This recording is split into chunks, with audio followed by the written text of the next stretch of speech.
A very good morning to everyone, welcome back to our channel. आज हमें पढ़ना है coordinate clauses. Okay, pens down and listen carefully. इसके पहले we have studied independent clause या main clause. Exactly जब हमने पढ़ा टाइप ऑफ क्लॉजेस में, तो पहला था मेन क्लॉज। मेन क्लॉज क्या था? Main clause was an independent clause having its subject and verb. कोई भी क्लॉज है, हर एक क्लॉज के पास अपना सब्जेक्ट होगा और अपना वर्ब होगा। Okay, so but I am repeating it again and again ताकि आपको दिमाग में अच्छे से सेट हो जाए। So main clause is an independent clause. Independent clause मतलब इट कैन स्टैंड अलोन, ये and it gives full sense. मतलब मेन क्लॉज एक इंडिपेंडेंट क्लॉज है जो कि अपना फुल थॉट देता है, उसे किसी दूसरे क्लॉज की जरूरत नहीं होती अपनी थॉट को कंप्लीट करने के लिए। जैसे कि हमने पढ़ा था डिपेंडेंट क्लॉज होते हैं।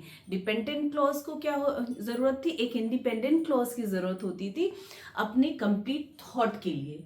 But main clause is an independent clause, वो खुद एक इंडिपेंडेंट क्लॉज होता है और इट कैन स्टैंड अलोन, मतलब इट गिव्स फुल सेंस। कोई भी हम फ्रेम करते हैं sentence in all the 12 tense, सबके सब are the example of independent या मेन क्लॉज। सिंपल सेंटेंसेस जो होते हैं they are the examples of specially main clause. Example करते रिकॉल करते हैं थोड़ा सा।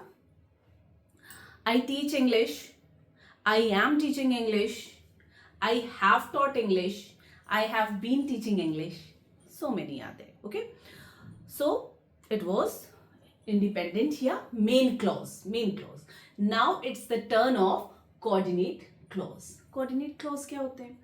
Coordinate clause is also very easy. Coordinate clause में दो clause होते हैं। दो क्लॉज होते हैं और दोनों ज्वाइंट होते हैं कंजंक्शन से। किस टाइप की कंजंक्शन से? जैसे एडिटिव है तो एंड लगा देंगे, ऑल्सो लगा लेंगे, या हमें कुछ ऐसा थॉट देना है, ऑपोजिट थॉट देना है तो हम लगाते हैं कंजंक्शन बट। अगर चॉइस देना है ना, ऑल्टरनेटिव्स हमें देने हैं तो हम और लगा लेते हैं। इस तरीके के कंजंक्शन से जुड़े होते हैं दो क्लॉज, और येट ऑल्सो। तो क्या है, इनमें जो दो क्लॉजेस होते हैं they both are independent clauses. और जैसे ही हमने बोला independent clause, it means they can stand alone. मतलब coordinate clause are having more than one independent clause.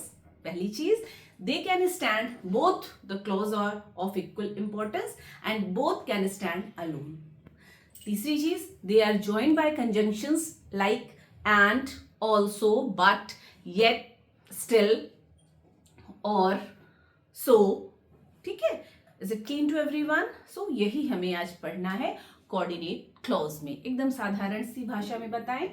Coordinate clause ऐसे क्लॉज होते हैं जिसमें एक से ज्यादा क्लॉज होता है और दोनों क्लॉज इंडिपेंडेंट क्लॉज की तरह बिहेव करते हैं। मतलब हर दोनों क्लॉज, अगर दो क्लॉज है तो दोनों क्लॉज अपना मीनिंगफुल सेंस देंगे। जब आप उन्हें तोड़ के देखेंगे तो दोनों के दोनों clause will act as an independent clause. और वो किनसे जुड़े होते हैं? वो जुड़े होंगे कंजंक्शन से। किस टाइप की कंजंक्शन से? अगर आपको एडिटिव थॉट देना है तो हम एंड यूज करेंगे, और एंड यूज करेंगे, ऑल्सो यूज करेंगे। कॉन्ट्रास्ट देना है, ऑपोजिट बताना है तो हम क्या करते हैं? बट लगा देते हैं। आपको कंपैरिजन देना है, चॉइस तो और, जैसे कहते हैं ना, would you prefer tea or coffee, choice दिया। सो this is about coordinate clause. Fine, अब हम इनके टाइप्स देखेंगे, कितने तरीके के कोऑर्डिनेट क्लॉजेस हो सकते हैं। ओके, देखिए पहली सबसे इंपॉर्टेंट चीज has been clear. Coordinate clause in are having independent clause, मतलब हर एक clause will give complete thought, उसे किसी भी और क्लॉज की जरूरत नहीं है अपना सेंस या अपना थॉट बताने के लिए। वो पूरा एक क्लॉज सही बात आपको स्पष्ट कर देगा। Both clause are independent and can stand alone, दोनों क्लॉज इक्वली इंपॉर्टेंट है और दे कैन स्टैंड अलोन का मतलब है दो अलग, दोनों के दोनों अपना सेंस कंप्लीटली बता देंगे। ओके अच्छा, when two or more coordinate clauses are joined, जब दो या दो से अधिक coordinate clause join हो जाते हैं, then they form compound sentence. This is important. ठीक है, जैसे हम मेन क्लॉज में पढ़ते थे कि इंडिपेंडेंट क्लॉज था, एक ही था और वो कंप्लीट थॉट देता था, तो ऐसे क्लॉज क्या फॉर्म करते थे, सिंपल सेंटेंसेस। इसी तरीके से कंपाउंड कोऑर्डिनेट क्लॉजेस कंजंक्शन से ज्वाइन होने के बाद कौन से सेंटेंसेस फ्रेम करते हैं, कंपाउंड सेंटेंसेस। अच्छा, ऐसा आपको याद कराने के लिए सिर्फ मैं बता रही हूं, C फॉर कोऑर्डिनेट या CO, ओके, और C फॉर कंपाउंड या CO कॉमन है। सो डोंट बी कंफ्यूज्ड, इसके बाद हम कॉम्प्लेक्स भी पढ़ेंगे, है ना, तो इसलिए हमें अभी कंफ्यूजन नहीं क्रिएट करना। कोऑर्डिनेट कंपाउंड, कोऑर्डिनेट कंपाउंड, इस साथ में बोलेंगे तो आपको आसानी से बाइफरकेट कर लेंगे, कंफ्यूजन नहीं होगा। ओके, चलिए अब कुछ एग्जांपल्स लेके समझते हैं। फाइन, पहला एडिटिव। एडिटिव कोऑर्डिनेट क्लॉज कैसे होते हैं, मतलब उसे भी, जिसे हिंदी में कहते हैं ना। For example, I teach English and also maths, मतलब मैं इंग्लिश पढ़ाती हूं और गणित भी पढ़ाती हूं, गणित भी पढ़ाती हूं। ठीक है, तो यहां पे आप देखिए क्या है, what is conjunction which is joining the two thought is and. यहां पे देखिए ये है कंजंक्शन एंड ऑल्सो। ओके, अच्छा, आई teach English and maths, conjunction क्या है, एंड। देखिए इसका मतलब है, अगर हम इसे तोड़ के देखेंगे, है ना, क्योंकि हर एक क्लॉज को हमें सेपरेट करना है, तो पहला क्लॉज क्या हुआ, पहला क्लॉज हुआ आई टीच इंग्लिश, फाइन। दूसरा हुआ I can also teach maths. अच्छा, आप कहेंगे यहां पे तो नहीं लिखा है आई कैन, आप मैम आपने अपने से पढ़ दिया, I teach, I also teach, I teach maths also, हमने अपने से क्यों लगा दी, अपने से नहीं लगाया। इसका मतलब ही होता है कि आपको समझ लेना है कि ये चीज यहां पे लिखी हुई है टू अवॉइड रिपीटेशन, बार बार उस चीज को रिपीट करना नहीं होना चाहिए, इस वजह से हम नहीं लिखते। फॉर एग्जाम्पल ये देखिए, आई टीच इंग्लिश, ये एक क्लॉज हुआ इंडिपेंडेंट क्लॉज, फिर हमारा क्या है, कंजंक्शन है विच इज जॉइनिंग इट, और फिर क्या लिखा है, मैथ्स। ये सिर्फ मैथ्स नहीं है वर्ड, ये पूरा का पूरा क्लॉज है, क्या है, I teach maths. Okay, I teach maths. इसी तरीके से फाइन, नेक्स्ट इज शी सैंग, वो गाई, एंड कंजंक्शन देखिए he played piano, he played piano अलग क्लॉज है। तो देखिए शी सैंग, वो गाई, एक क्लॉज हो गया, पूरा कंप्लीट थॉट दे रहा है कि वो गाई, एंड कंजंक्शन है, और दूसरा क्लॉज क्या है, ही प्लेड पियानो, उसने पियानो बजाया। तो ये इसका एग्जाम्पल बेटा पहले वाले का दिया है, ताकि those who are not having idea आपको ये चीज पता चल जाए। When it is written like this कि I eat chocolates and toffees, तो आपको इसे वही समझना है, I eat chocolates and I eat toffees, like this. Fine, sentences के चैप्टर में वी हैव डिस्कस्ड इट। और one thing more, imperative sentences में जहां सब्जेक्ट नहीं दिया होता है, इंपेरेटिव जहां पे रिक्वेस्ट, ऑर्डर या एडवाइस है, अगर सब्जेक्ट नहीं दिया है तो अपने से आपको ये माना जाता है कि आप कंसिडर करेंगे subject will be you, YOU। Fine, चलिए तो एडिटिव ये हुआ। फाइन, चलिए नेक्स्ट करते हैं ऑपोजिट। ऑपोजिट आइडियाज मतलब बिल्कुल विपरीत, जिसे कहते हैं विपरीत आइडिया, तो क्या लगाते हैं हम, बट। एग्जाम्पल करके देखते हैं, I am a English teacher but can teach science.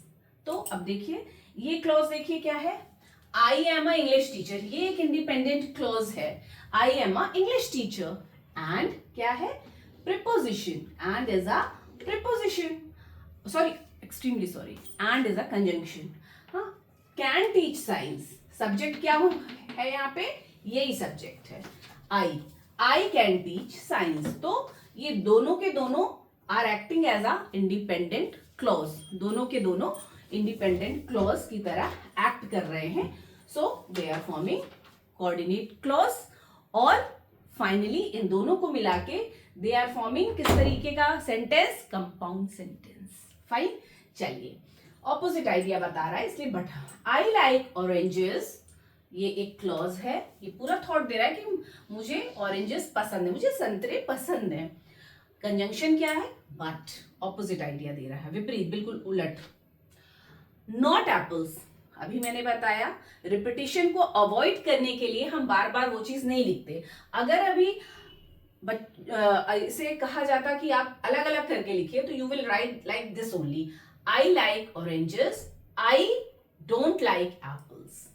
Okay, तो ये दोनों इंडिपेंडेंट क्लॉज हैं और पूरा का पूरा कंप्लीट थॉट दे रहे हैं क्या, कि आई लाइक ऑरेंजेस, मुझे ऑरेंजेस पसंद है, I don't like apples. Okay, चलिए ऑल्टरनेटिव, जिसमें ऑल्टरनेटिव मतलब चॉइस जिसमें देते हैं, choice. Example, I can teach English or maths, I can teach English or maths. चलिए निकालते हैं क्लॉज। पहला क्लॉज क्या है, I can teach English, conjunction is or, maths मतलब yes, I can teach maths. अगर आपको इज इक्वल टू करके दो क्लॉज बोलेंगे, दोनों इंडिपेंडेंट क्लॉज लिखिए तो you will write like this, I can teach English, I can teach maths. ठीक है, बच्चों को इस चीज पे बहुत ज्यादा कंफ्यूजन होता है कि नहीं ये तो सिंगल वर्ड रह गया, तो ये क्लॉज कैसे बन रहा है। Okay, so this is done. Would you prefer tea or coffee, would you prefer tea or coffee. ये देखिए, वुड यू प्रिफर टी, क्या आप चाय लेना पसंद करेंगे, ये एक कंप्लीट थॉट दे रहा है। कंजंक्शन क्या है, और, चॉइस के लिए या प्रेफरेंस के लिए। कॉफी लिखा है, मतलब अगर आप इंडिपेंडेंट क्लॉज की तरह इसको लिखना है तो how you will write, would you prefer coffee. ठीक है, रिपीटेशन को अवॉइड करने के लिए सिर्फ हम उसे बार बार नहीं लिख रहे हैं। ओके, अब आप लोग बहुत कुछ पढ़ चुके हैं, ठीक है, so you must know this.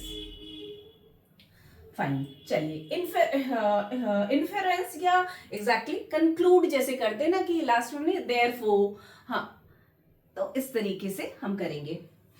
This period is free so I will take English, मतलब ये पीरियड फ्री है, खाली है, इसलिए कंक्लूजन होता है ना, इसलिए मैं इंग्लिश लूंगी, पढ़ाऊंगी। चलिए let's underline the clause, independent clause. This period is free, this is an independent clause. और so हमने लिखा, ओके, इंटरफेरेंस के लिए, कंक्लूजन के लिए, I'll take English। यहाँ पे प्रॉपर ये भी एक इंडिपेंडेंट क्लॉज है, ये एक इंडिपेंडेंट क्लॉज है। Fine, next example, the science teacher is absent so go to the playground, मतलब बिल्कुल इंडिपेंडेंट दोनों हैं। The science teacher is absent, so is conjunction here. Go to the ground. Ground में जाइए, playground में जाइए because science teacher is absent. Explanatory कई books में इसे दिया होता है, but it is actually not included in coordinate clauses. But कहीं पे बोला जाता है, so I'm explaining this also. Exactly जिसमें that is करके लगाते हैं sentence. She chose the red dress, that is the one with the lace work. मतलब she chose the red dress. Okay, fine. अब आपको ये मैं बार बार समझा रही हूं, कोऑर्डिनेट क्लॉज में दो क्लॉज होते हैं, दोनों क्लॉज इंडिपेंडेंट होते हैं, और जैसे ही हमने बोला इंडिपेंडेंट होते हैं मतलब कंप्लीट थॉट देते हैं। बच्चों को इसी चीज में सिर्फ डाउट आता है कि यहाँ पे सिर्फ एक वर्ड छूट गया, तो दे आर नॉट फ्रेमिंग, ये तो फ्रेज भी नहीं बनाते। बच्चे यूज्ड टू आस्क मी कि मैम ये तो फ्रेज भी नहीं है, ये तो सिंगल एक वर्ड है। ये वर्ड नहीं है बेटा। टू अवॉइड रिपीटेशन हमने उस चीज को रिपीट नहीं किया है। फाइन, तो this is all about coordinate clause. हर एक क्लॉज, ये तो हमने टाइप बता दिए कितने टाइप के होते हैं, additive, opposite, alternative, interference. Okay, 4 तरीके के कोऑर्डिनेट क्लॉज होते हैं। कोऑर्डिनेट क्लॉज में 2 या 2 से अधिक इंडिपेंडेंट क्लॉज होते हैं जो कि कंप्लीट थॉट देते हैं। कोऑर्डिनेट क्लॉज हमेशा कंजंक्शन से जुड़े होते हैं, जैसे कि एंड, बट, ऑल्सो, और, सो, देयरफॉर, उनसे जुड़े होते हैं। और इन्हीं जब ये जुड़े होते हैं तो एक साथ दे फॉर्म कंपाउंड सेंटेंस। जैसे I teach English and also maths, this is a which type of sentence, this is a compound sentence. Okay, याद रहेंगी बातें? So just let's wrap up the chapter फटाफट। Coordinate clause, the one which is having 2 or more independent clause. It can stand alone, मतलब वो अकेला अपना पूरा sense दे देते हैं। They are joined by conjunctions, and, also, or, but, so, therefore, yet, etcetera. Fine. और जो कोऑर्डिनेट क्लॉजेस होते हैं they form compound sentence. Okay, so this is all about coordinate clauses, but still if you are having any doubt, please drop your message in the message box and let me know. Okay, fine. Keep on practicing. जो भी किताब आप लेकर रखे हैं, please go on and start practicing. Okay, keep watching, keep tuned. Bye bye.